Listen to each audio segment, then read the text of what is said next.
everyone, welcome back to Lucky by Nature. Angelic Vixen here. So this is a brand new breeding series which I am calling Lbn'S Breeding Park, where we are going to focus a lot on mutations, that's stat mutations and color mutations, and we are going to be striving to make super OP dinos or creatures. Now with this series, I want you guys to be proactive and involved because I feel like this is a community type series.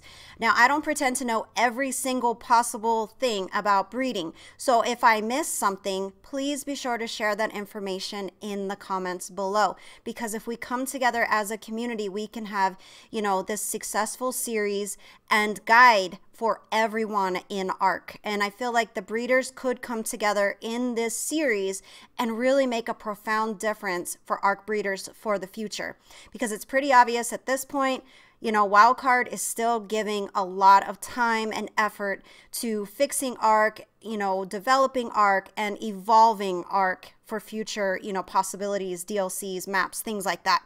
So I'm really excited, and that's why I wanted to cover this in detail. So this first episode is going to be dedicated to mutations. So this is Mutations 101.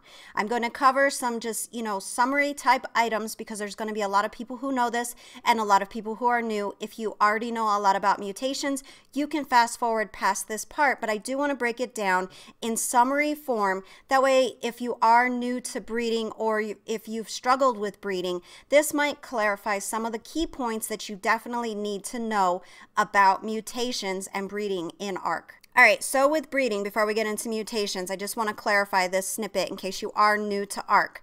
You need a male and female of a species, okay? If you have an aberrant version of that species, let's just use a stego as the example.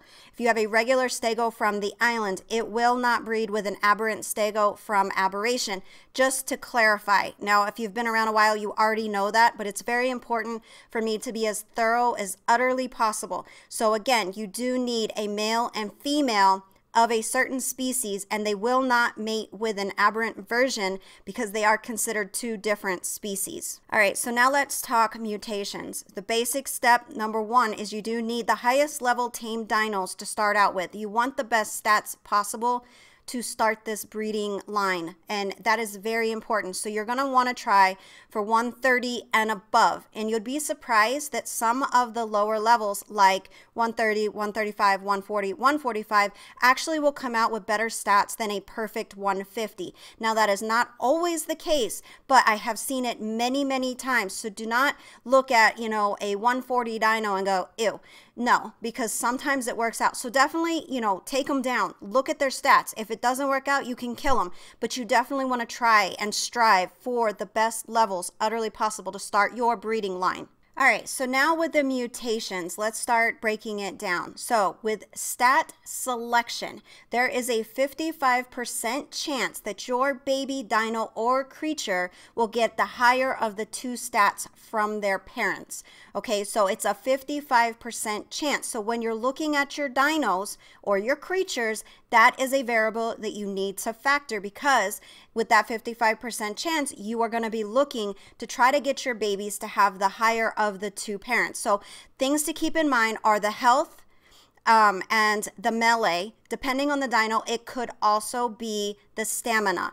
I mean, again, it's going to be your preference on what you're looking for in the stats, but these are usually the areas to which people focus a lot of energy on. Now, that may be completely different for your creature, your dino, and your needs, but usually health and melee are at the top of the list on what people are trying to get really good stats on.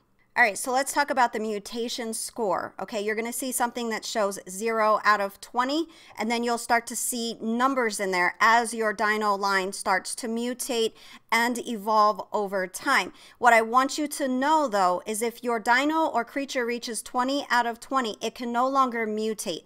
So if you have two parents that are 20 out of 20, those need to stop. And as we go through this series, I will show you exactly what I'm talking about. Again, this is in summary form just to kind of give you an idea of the things that we will be talking about during this series. But just remember, anything past 2020, they're not going to mutate anymore, and you need a fresh line of creatures. Now, what I want you to keep in mind if you are new to breeding is not a cut and dry process. There are a lot of variables in the code that can actually bring some really, not great outcomes to a lot of your dinos. So you will actually dispose of a lot of dinos or creatures before you get your perfect stats. So just keep that in mind. And it's not easy for a lot of people to actually kill the baby dinos or the creatures. That is something you actually have to acclimate to. You would be surprised how many people feel very uncomfortable with that. Now, you could breed them and have them as throwaway dinos, or you could just dispose of them.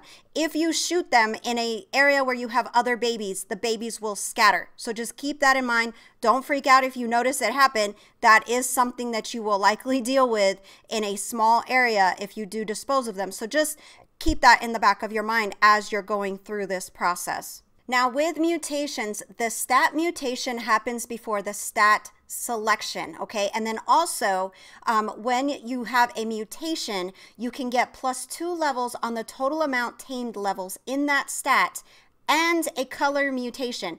It is not one or the other, it is both. However, you may not see the actual color on your dino or creature because it may go into an actual color zone that is not for that specific creature, because there are 6 color zones and not every zone is available for every dino or creature. So just keep that in mind, that sometimes you will get a mutation and you cannot see it. There's nothing wrong with what you've done, it's just in a zone that you can't physically see.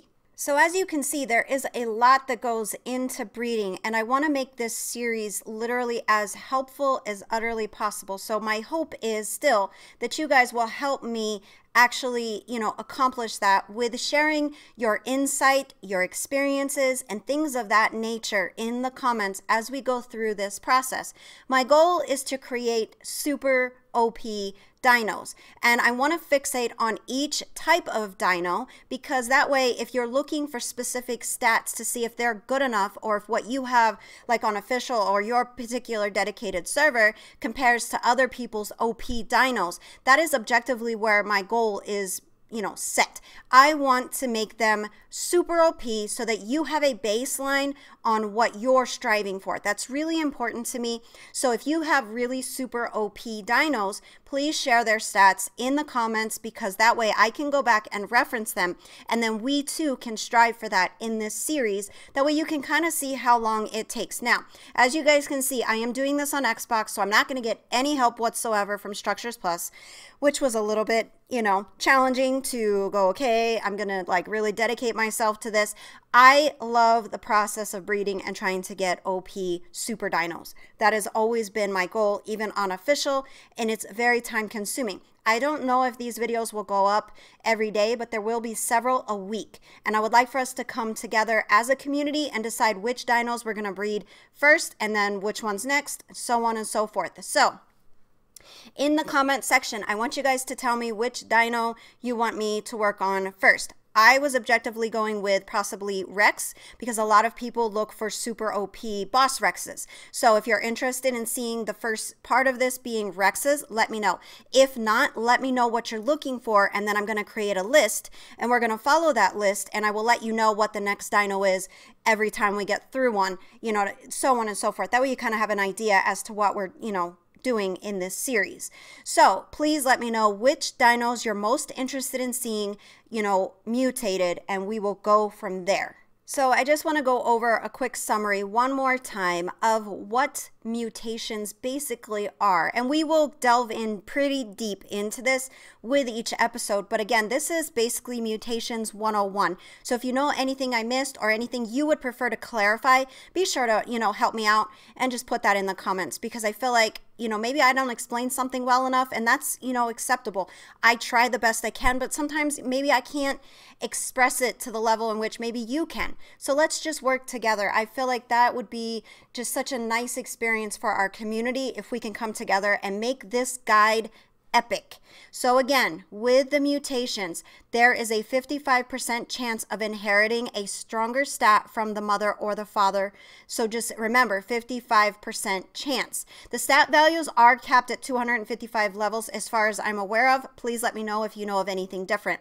Plus, with color mutations, they come with every single stat mutation, even if you cannot see them. So you will get a color mutation for every stat mutation. So don't forget about that. That is something that's really important for you to know, because again, you could be frustrated and going, well, it's, you know, it says this information. Clearly I got something, but I can't see it. Just understand that it's not always, you know, that simple. Also, with the colors, it's usually the color ID from 1 to 18 that it follows. So if you want to know about that, go on to the Wikipedia and look up colors 1 through 18. You will see the color options you will likely get with your color mutation. Only stats that can be leveled have a chance for random mutations. So you're not going to get them in places that you cannot level. For instance, like speed. You're not going to be able to do that. And I know a lot of people are like, man, I wish I could do that because my flyers would be faster. It's not going to go there unless it's an available stat that you can actually level. And then the last thing that I just want to kind of reiterate, again, with the 20 out of 20, once you hit 20 out of 20, you're not going to get any more mutations. That is something that was up for debate for a really long time, but I did not see it personally after 20 out of 20. So if you know something different, be sure to let me know, because like I said, I don't know every possible single little detail of ARC. I try to know as much as utterly possible, and I have played this game since the beginning, so I try to understand everything in detail. But if I miss something, guys, help me out, because I just want us to come together. We are a very strong community. But that's it for this video. This is literally Mutations Breeding 101. It just kind of is going to go over in summary, and then let me know what you guys are interested, which dinos you want to see worked on, so that we can get the best, literally the best, absolute best stats possible for each dino or creature. Love you guys. Thank you so much as always for watching. You guys make all of this possible, and we love you. Truly, we do. Thank you so much. And until next time, you know what it is. Keep surviving. My work saved the human race.